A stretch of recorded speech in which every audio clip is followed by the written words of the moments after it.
సరే ఇప్పుడు ఆంధ్రప్రదేశ్లో లా అండ్ ఆర్డర్ ఎలా ఉంది? గత ప్రభుత్వం ఎలా ఉంది, ఇప్పుడు ఎలా ఉంది, అప్పటికిప్పుడు ఎలా ఉంది లా అండ్ ఆర్డర్ పరిస్థితి? పక్క వైసీపీ ఏమో మహిళల మీద దాడులు అఘాయిత్యాలు పెరిగిపోయినాయి అంటున్నారు, మీడియాలో కూడా వస్తున్నాయి. ఎలా ఉందంటారు గతానికి ఇప్పుడు చూస్తే లా అండ్ ఆర్డర్?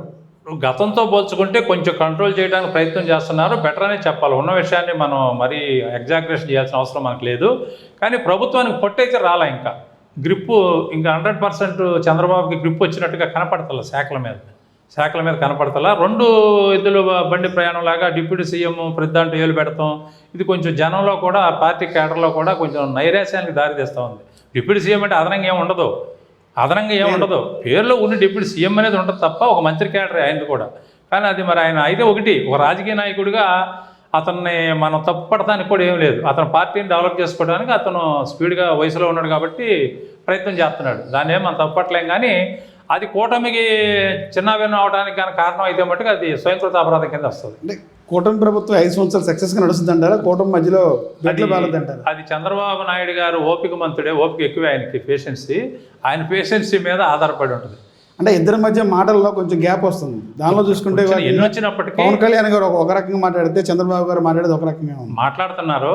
కూటమి ధర్మం ప్రకారం నడిచినంతసేపు నిలబడుద్ది, అది బ్రేక్ అయ్యి చంద్రబాబుకి సహనం నశించిన రోజు బ్రేక్ అయిపోయింది.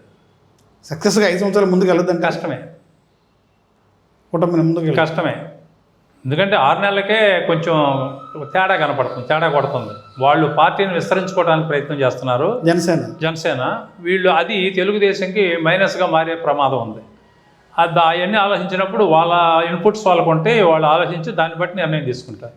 ఈ 5 సంవత్సరాల్లో అమరావతి ఏమన్నా నిర్మాణం జరుగుతాయి అంటారు? అసలు అమరావతి ఉద్యమం కోసం అనేక పెద్ద ఉద్యమం జరుగుతాయి. కానీ సీఎం గారు ఒక అమరావతి పోలవరమే ఎజెండాగా పెట్టుకోకూడదు. ఒక రాజధాని అనేది మీ గవర్నమెంట్ కావాల్సిన వాళ్ళతో వరకు ఇన్ఫ్రాస్ట్రక్చర్ మీరు అరేంజ్ చేసుకుని వదిలేస్తే ప్రైవేట్ వాళ్ళు కావాలంటే కొనుక్కుని కట్టుకుంటారండి. మీరు నగరాన్ని నిర్మించడం ఏంటి? మీరు నిర్మించకూడదు. మీరు ఒక సీఎంగా మీకు ఏం కావాలి?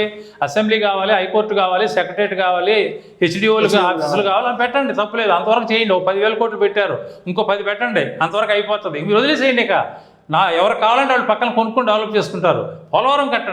పోలవరం కడితే అది సంజీవిని రాష్ట్రానికి. స్టీల్ ప్లాంట్ ప్రైవేటే అవ్వకుండా చూడండి, వైజాగ్ స్టీల్ ప్లాంట్, అది గొప్పతనం అవుతుంది. రైల్వే జోన్ వచ్చేటట్టు చూడండి. కొబ్బరికాయ కొడతాం కాదు, మోడీ కొబ్బరికాయని నమ్మేవాడు ఎవడు లేడు ఇక్కడ. మోడీ కొబ్బరికాయ కొట్టేసి కడతాడని నమ్మేవాడు ఎవడో లేడు ఆంధ్రప్రదేశ్లో. అమరావతి నిర్మాణం మోడీ వల్లే సాధ్యం చెప్తుంది ఎన్డీఏ గవర్నమెంట్. అమరావతి నిర్మాణం అనేది నరేంద్ర మోడీ వల్లే సాధ్యం.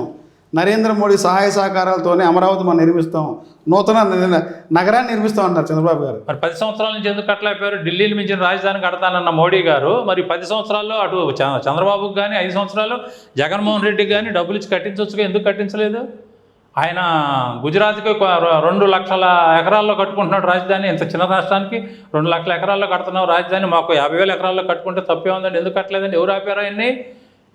కట్టొద్దని? కట్టొద్దని ఎవరు ఆపారు?